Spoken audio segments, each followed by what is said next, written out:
J'attends juste ici, histoire de faire un avocat qui sort. On perd sur latin dans les déclarations de cette partie civile, qui dit beaucoup de choses, qui se contredit, mais je crois quand même qu'il y a quelque chose d'important qui a été signalé aujourd'hui, c'est que l'accusation reproche à Emmanuelle Riegler d'avoir mis cette personne en contact avec un autre prévenu pour qu'elle exerce son métier de prostituée. Or là, elle vient de démentir complètement ce que disait l'accusation en disant que cette présentation en 2010 concernait simplement la recherche d'un appartement. Quand on a vécu ce qu'a vécu cette partie civile, on peut être abîmé.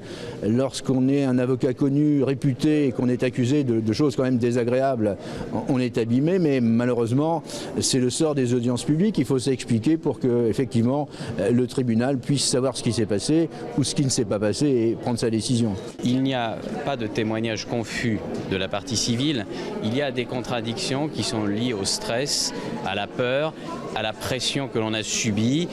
Quand vous avez une femme qui a vu son nom vilipendé dans la presse, ses enfants, etc., on peut imaginer avec grande sérénité que cette pauvre femme a peur. Elle ne se rappelle plus de certains faits. Je vous rappelle quand même que les faits datent d'il y a près de 10 ans. Nous sommes en 2005, ça date de 2015, ça date de 2006, et qu'il est tout à fait légitime d'avoir des trous de mémoire.